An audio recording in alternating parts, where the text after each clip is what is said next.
Greetings, I'm Solidus-Skully, and welcome back to Buzz Lightyear of Star Command. It seems that Torque is at it again on Booster's home world of Joad. I need you to bring him in. Well, what do you know? We learned about Booster's home world being Joad, the farming planet. Wanted in all 50 sectors for terrorism. Whoa, what the fuck? Did I just mention terrorism in a kid's show? Huh.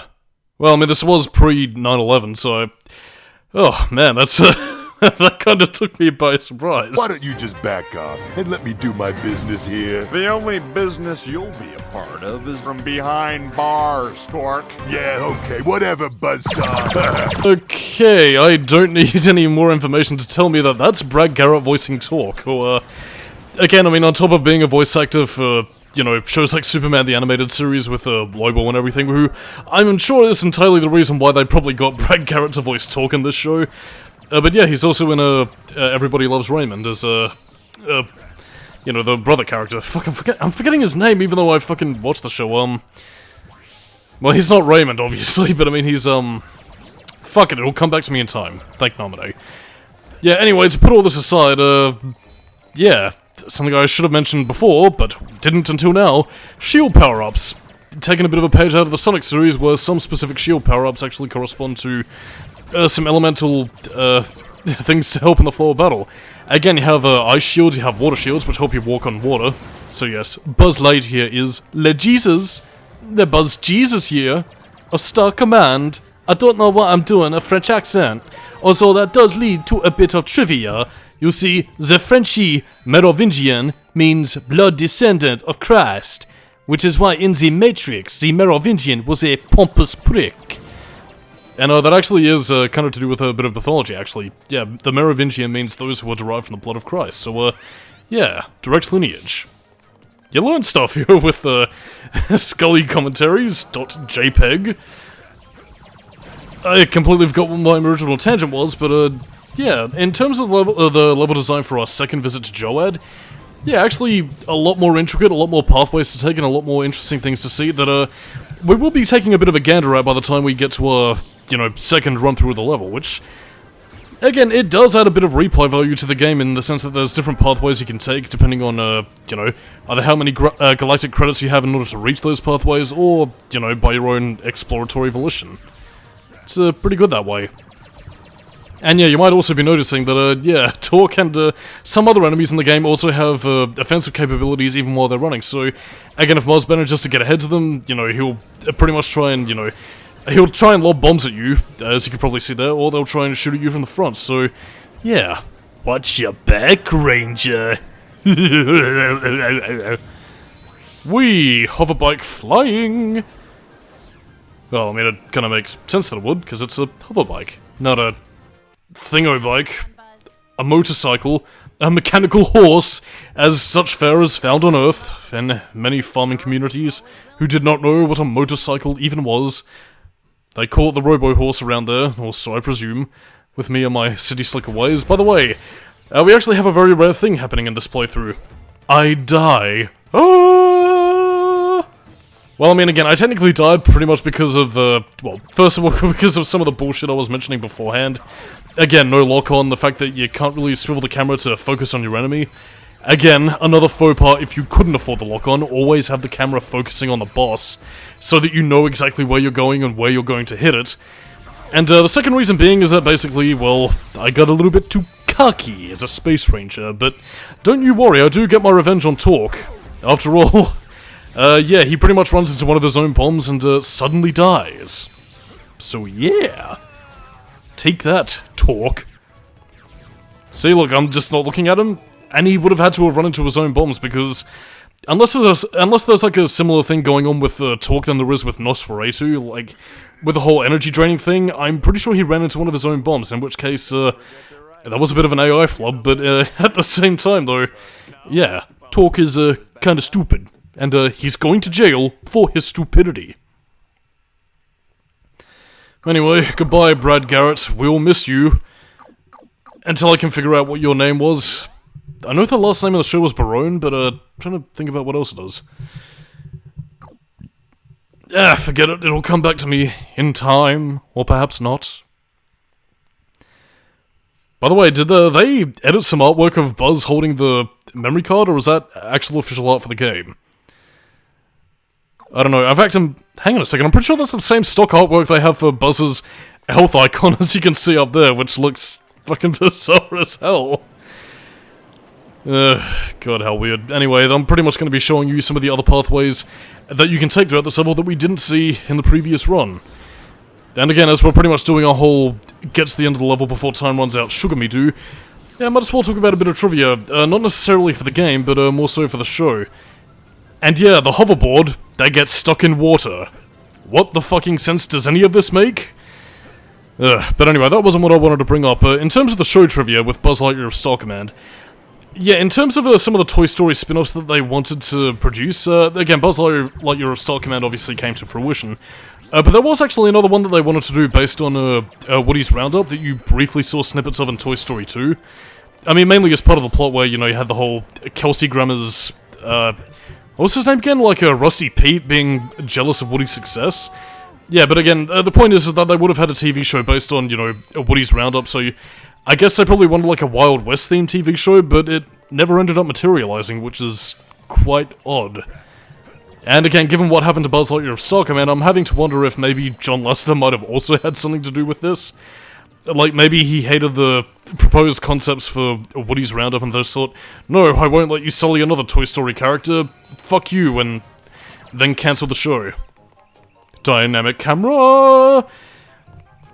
Yeah, I mean, to kind of cut out of, you know, trivia for a moment, yeah, in terms of how the game's camera is handled, it pretty much automatically swivels to behind Buzz when you let go of the buttons, so again, the camera isn't really too big of an issue in this game, except when you need to focus on the boss, which it should have been, you know, further edited to, you know, allow that to happen, but I've already said my piece on that, but yeah, camera in this game is relatively alright. I mean, granted, this was the year 2000, and I mean, even games like Medieval 2 did utilize the whole DualShock analog kind of thing, and a lot of games at this time really started to do so. I mean, at the very least ever since Ape Escape, so why this game... Actually, does this game have analog support?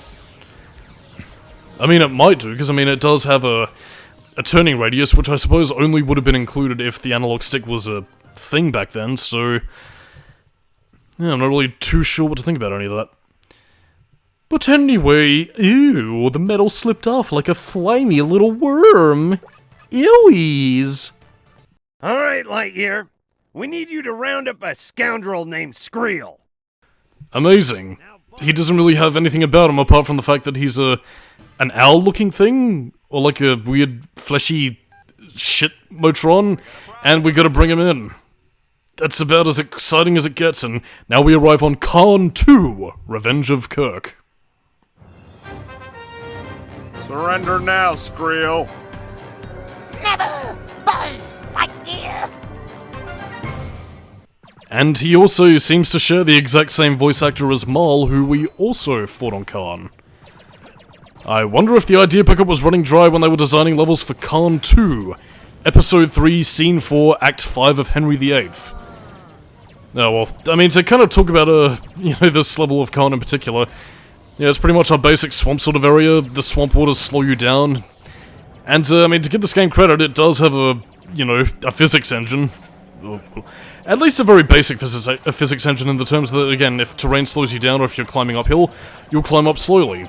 So, again, it does make me wonder whether or not this game ran on the Sonic R engine, which did also have a sort of similar kind of thing going about it, which, in turn, was also used in the 3D special stages of Sonic 3D Blast.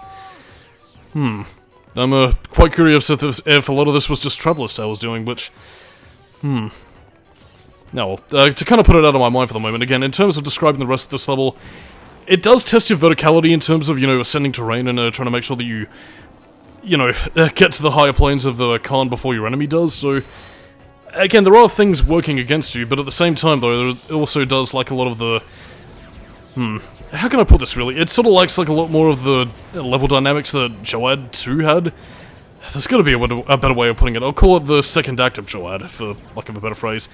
You do have Buzz's jetpack to kind of mitigate, you know, climbing around the vegetation and the swampland so it doesn't slow you down, but the problem with using Buzz's jetpack is that it, in and of itself, is more of a weapon to ascend places, and the gameplay doesn't really do much of that because, well, it puts the jetpack in areas where, again, you won't really need it, and at that same token, however, the jetpack itself also isn't very expedient, so you're going to find yourself moving a lot slower with the jetpack, thus giving Skrill a much better chance to, you know, completely overlap you and then get to the end of the level. Then you're going to have to get there in 15 seconds, and then you have to deal with him going, "Stop in the name of justice," and then Skrill going, "Meh, fuck you, Buzz." And that pretty much just makes you sad. But all that aside though, like, I mean, again, it does do the whole dingy area pretty nicely, and in terms of artistry though, like, I mean, again, the game, even when it is rendering dingy areas, does look pretty standout. Slow down with the terrain. Although Skrill, you see, that's how fucking forgettable he is. Skrill gave us a bit of a boost. Cheers, pal. Booster, we've saved your homeworld from tyranny twice, and you repay us by doing a dive bomb in the pool. What a lovely young man. But yeah, this is pretty much more of an example of, again, apart from those, like, two little mountainous hikes that we have to do, which pretty much slow down Buzz's movement speed to a rather sluggish degree. Yeah, it's pretty much just, his slow-paced things, the level. Good luck with that. So again, a second visit to Khan is a bit of a wash, but it's nothing too offensive, mind you. It's just kind of unremarkable, really. Anyway, to talk about anything else, a lot of the main enemy robots you're seeing are called Hornets. So, is that meant to imply that Zerg is meant to be like an insect-themed supervillain? I mean, I'm not really too sure, but... Actually, what even is Zerg? Like, is he a robot? Was he technically human since Toy Story 2 mentioned that he's Buzz's father? Or is it meant to be like a whole Darth Vader thing of like, Zerg used to be human, but now he got turned into a robot or something? I don't know. Actually, I'm not even too sure how canon like a lot of the Toy Story 2 stuff even is to Buzz Lightyear of Star Command as its own in-universe thing. And like, I mean, God even fucking knows like what the whole continuity fuckery, you know, the new darker and edgier Lightyear reboot movie adds to the whole thing. So, whatever, really. I mean, even the boss fight with Skrill is actually fairly easy, at least compared to the Fixer and, you know, Torque, who at least managed to kill me at least once. Yep. Simply is, simply does, and simply got simply fucked up the simply arse. So anyway, that's the end of Skrill. Crack open a beer and let's return to Star Command, where we can have some Star nachos with a Star beer, and enjoy some Star pornography. Ah yes, we get a medal for rescuing Lugums. I dedicate this medal to the Academy, my father, evil Emperor Zoig, in a Star Wars parody thing, or was that just meant to be a parody and not Zerg actually being Buzz's dad? I don't know, it would probably help if I saw more of the show, because, yeah, to kind of clarify something else, I did actually discover that there are episodes of Buzz Lightyear of Star Command on YouTube, so I was pretty much sitting here going, well, shut my mouth, I can actually catch up for lost time, and see the show that I probably would have watched fairly frequently during my childhood. And in terms of the show itself, just to go on any other tangent, I can say that, yeah, it's alright. I mean, I probably would have enjoyed it a lot more as a kid than I do now, but I mean, in terms of it being a series itself, at least for the episode that I watched, which was, actually to do with the next level that we're going to, so stay tuned. Yeah, I mean, it's a decent series, really. Decent character dynamics, fairly enjoyable, so, yeah. Got no real complaints, it's, what was my original tangent again? Whatever, thank you, Nominee. I'm kind of in a bit of a wash at the moment. It's currently 37 degrees in Australia at the moment, and my brain is melting. Melting. Melting! I mean, it's probably saying something that this danky-ass swamp is looking nice and refreshing by comparison. At least there's some stanky-ass water that looks rather nice to take a dip in. Though it's a shame, really, because it seems like you probably get infected by leeches. Gotta use your cigar to make sure that they get off and turn them into a leech sandwich with meat, onions, cheese, and a sling blade, though I call it a Kaiser blade. Oh, yep, here comes the old southern voice again. Always there to sell us sandwiches of the highest caliber. Yeah, all that aside though, again, since this level is very linear, not many places to hide Exile's body parts, so... Yeah, I mean, apart from the one bait and switch that they do around here, those cheeky bastards, where they hide it on the little plinths right above the mountain face. I mean, can we really even call it a mountain face? It's more of a cliff face than anything else. Whatever, words are failing me tonight. Pachoo, pachoo, I'm shooting my laser at you, and that does actually bring up a bit of a curiosity to me. I mean, Buzz has this basic-ass blaster pistol as his starting weapon, but what about the... like the iconic Star Command laser thing that he has on his wrist? Would they have just found it... Would they just find it awkward if he just had his arm held out the entire time, or is it... it's weird, I mean, they don't seem to have much of a problem programming him running around with walking animations or anything, so really, it's kind of odd? I don't know, I guess didn't really care to think about it that much. Hexa, Hexa, where art thou? Where art thou, tiny robot? There ye are. And robots don't say ye. I'll show ye. Anyway, there we go, to the ice world. Okay, Ranger. There's a spike in the energy field that's driving our LGMs crazy down here, and they've tracked the source down to some sort of plasma monster. I need you to bring this big boy in! Now, this was the episode of the Buzz Lightyear TV series that I actually did watch for the sake of, again, both checking out the show and also, you know, taking a look at it for the sake of seeing whether or not the cutscenes match up, and, yeah, believe it or not, this one actually does a fairly decent job of at least, providing context with the episode and the level in which we're about to play, but there is a bit of a caveat to that, and I'm going to discuss that just as soon as we have our little level preamble thing. I am Buzz Lightyear. I come in peace.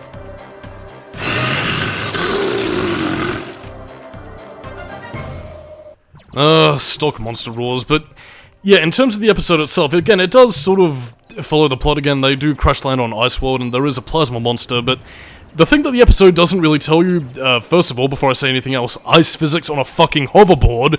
What the fuck? But yeah, to talk about anything else, like, I mean, again, like, it does follow the plot in terms of that there is a plasma monster and they do crash land. What they don't tell you is that there is also, basically a dude inside that plasma monster. That's pretty much one of his abilities, to turn into a plasma monster.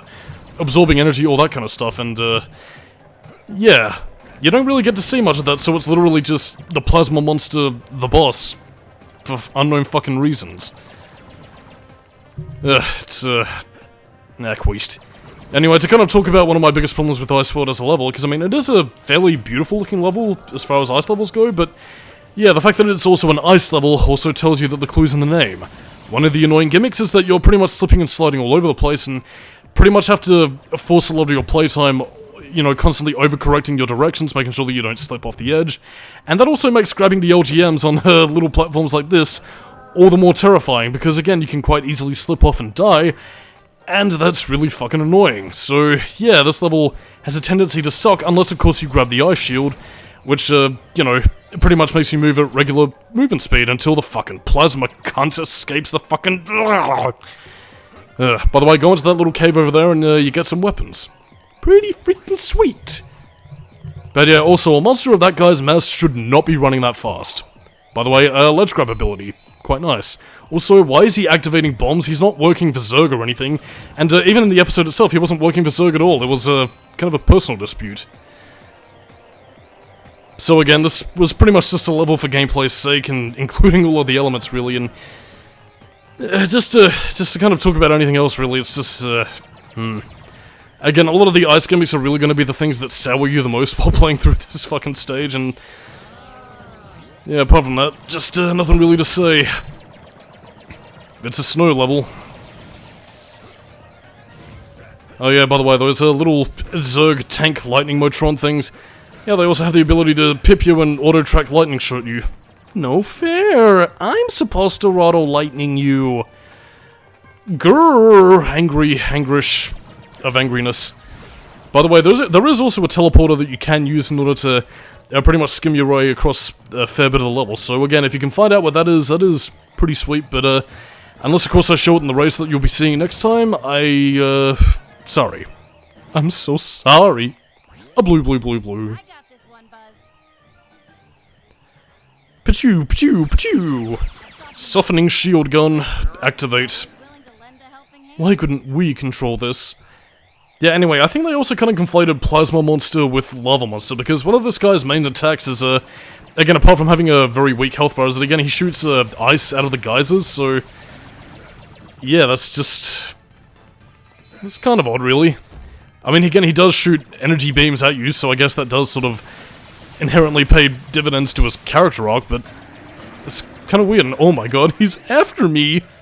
Blurg, I am the dead. But anyway, that's pretty much the end of all the time that we have for this week. So on that note, I'm Solidus-Skully, keep it new metal, and next time on Buzz Lightyear of Star Command, more missions to infinitum, and behind. Aces, son.